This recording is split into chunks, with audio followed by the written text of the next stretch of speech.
teman-teman semuanya kembali di acara kami yaitu Arts Argumen Ruang Tengah bersama dengan Ibu Amelia Putri. Hai. Iya. Gimana kabarnya, Bu? Baik, alhamdulillah baik. Udah makan atau belum? Sudah dong, Bapak? Saya juga udah makan. Takutnya kalau lapar nggak bisa ngomong ya, Bu ya? Oh iya, benar. Nah, kita mau ngomongin tentang DKV nih, ya kan? Dulu itu waktu saya masih SMA, DKV itu bener-bener janggal, dan nggak cuma janggal, asing di telinga dan mata saya. Karena waktu saya masih baru lulus SMA, itu cari-cari jurusan, lihat ada jurusan DKV, apa itu DKV? Ternyata zaman sekarang DKV itu booming banget. Nah, makanya kita hadirkan bintang tamu yang S1-nya DKV, S2-nya juga DKV. Nah, saya mau tanya ya, pertama kali kenapa bisa Bu Amel itu terbesit dalam pikiran masuk ke jurusan DKV? Oke, baik. Motivasinya apa gitu? Oke. Sebenarnya untuk motivasi pribadi itu awalnya saya nggak ada ya teman-teman. Itu sebenarnya dukungan dari orang tua. Cuma memang dari kecil itu saya sudah suka menggambar.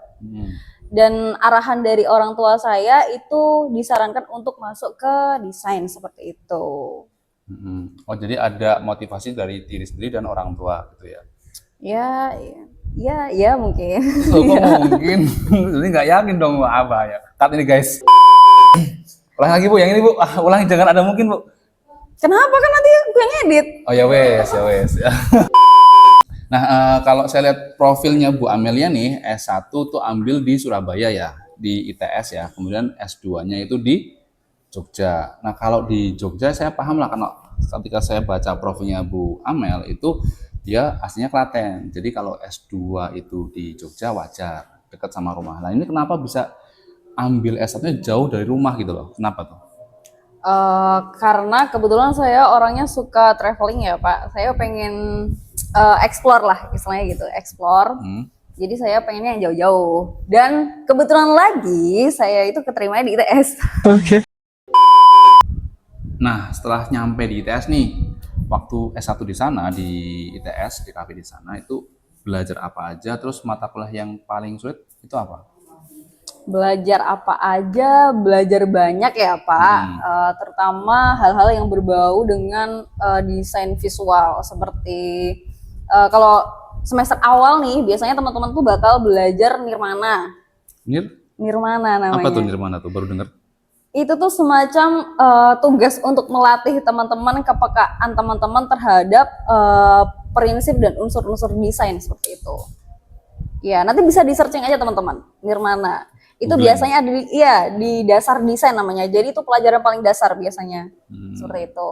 Kemudian nanti di pertengahan itu biasanya belajar udah masuk ke digital ya, digital design. Gitu. Oh iya, di semester awal itu juga ada gambar bentuk. Itu ya semacam gambar biasa sih Pak sebenarnya. Okay. Ya. Jadi kalau kuliah di kafe itu nggak perlu pinter matematika ya? Nggak perlu. Sejujurnya tidak begitu diperlukan. Berarti misalkan saya nggak bisa bagi-bagian, nggak bisa kalah kalian, 0 gitu lah, katakanlah 0 ya. Itu oke-oke aja di situ. Kalau secara track record saya ya, pengalaman saya itu memang tidak begitu diperlukan.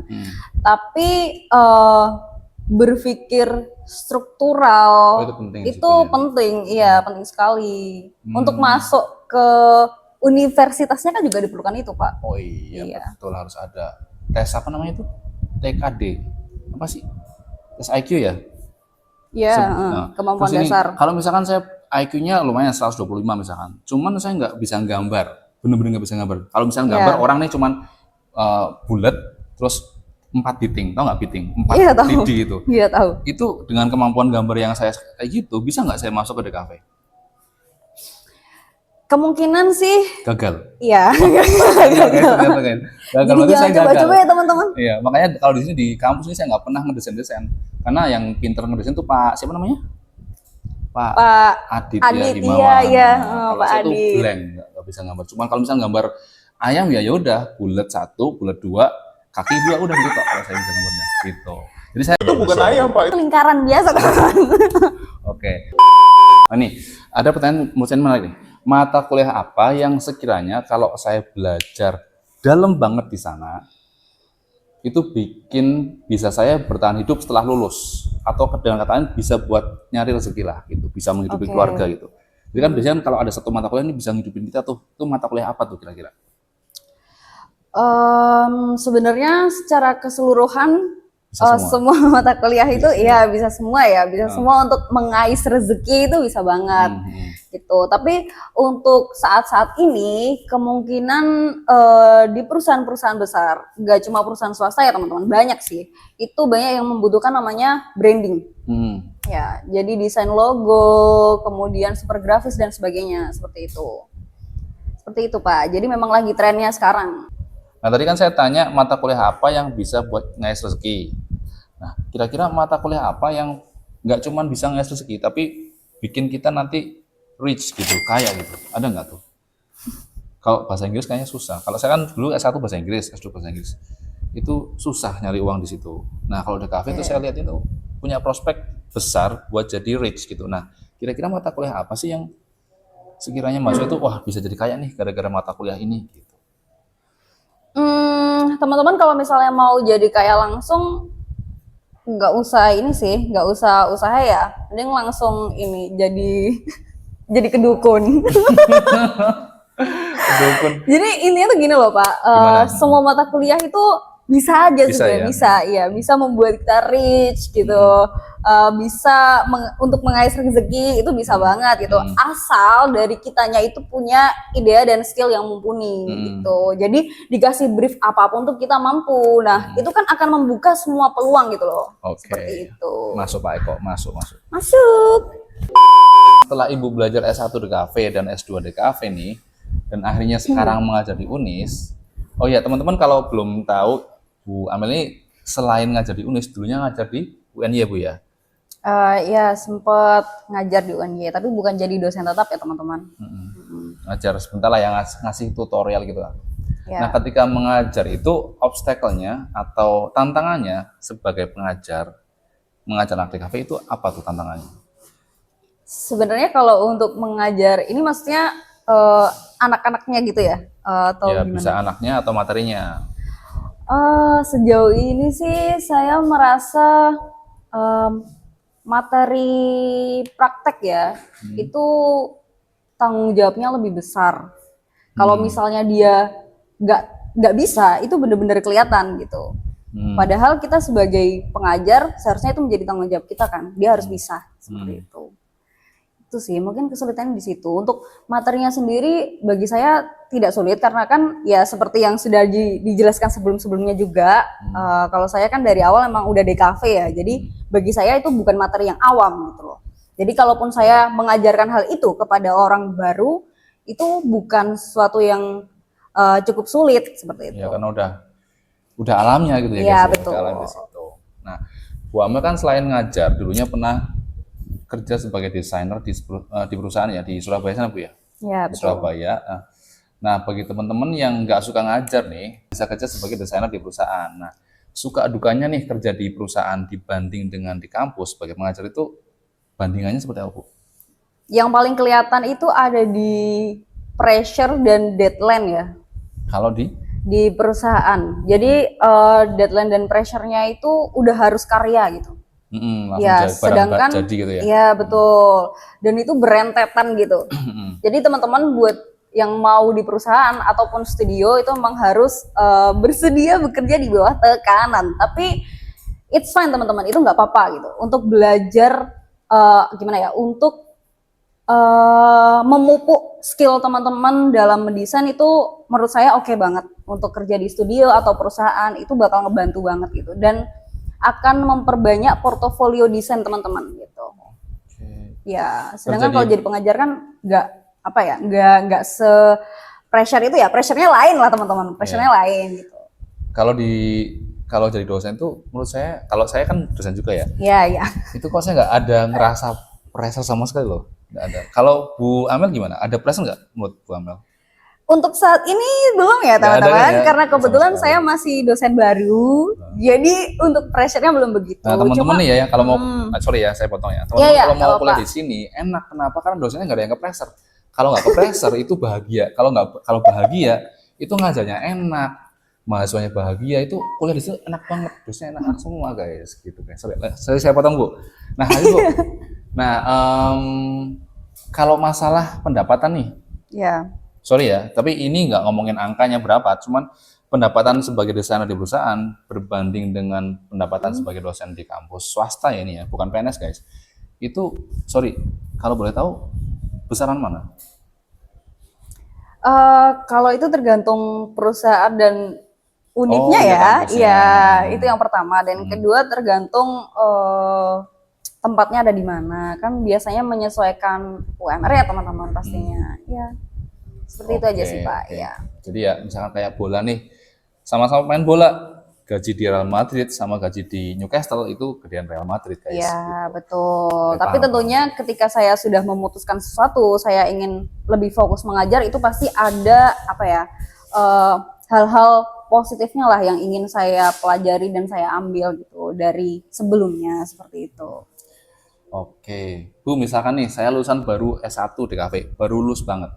Saya pengen kerja mandiri, nggak ikut perusahaan karena nggak mau di pressure, dan nggak mau juga jadi dosen karena nggak mau nyiapin materi. Nah, pengennya saya tuh jadi konten kreator.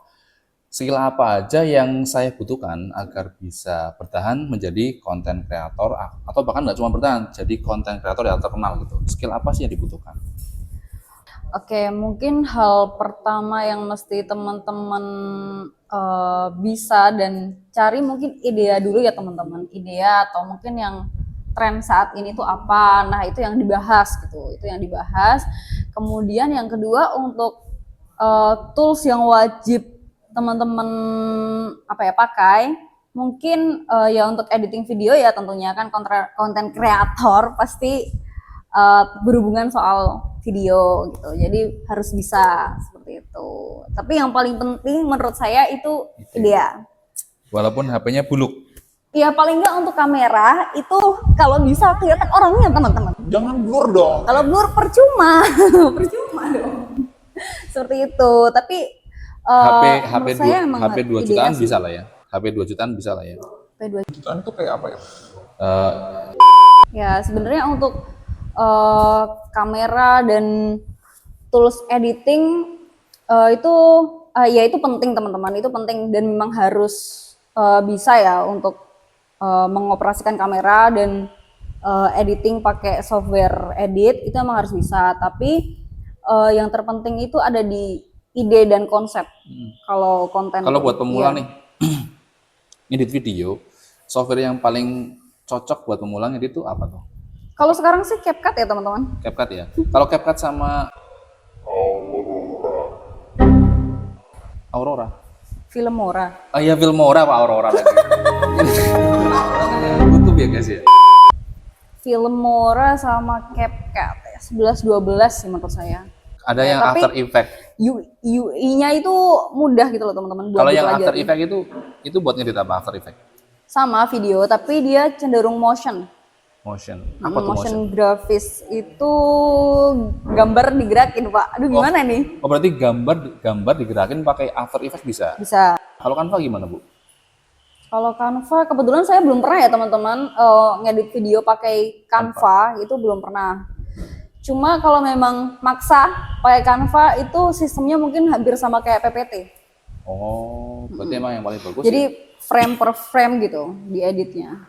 Oke. Jadi pada intinya nggak perlu tools yang mahal-mahal banget, Ya, yang penting ada ide, ada tools yang ya budget 5 jutaan lah ya berarti ya. Laptop sama HP. Ya, laptop, kamera, HP, seperti itu. Laptop, kamera, HP. Tapi yang jelas ide dan konsep itu penting banget untuk konten kreator. Berarti dari statement beliau ini, secara peluang kerja lulusan DKV itu besar banget peluangnya, ya kan? Itu. Kemudian, nah kebetulan nih di UNIS, di Universitas Selamat Sri Kendal, itu kita punya jurusan DKV guys.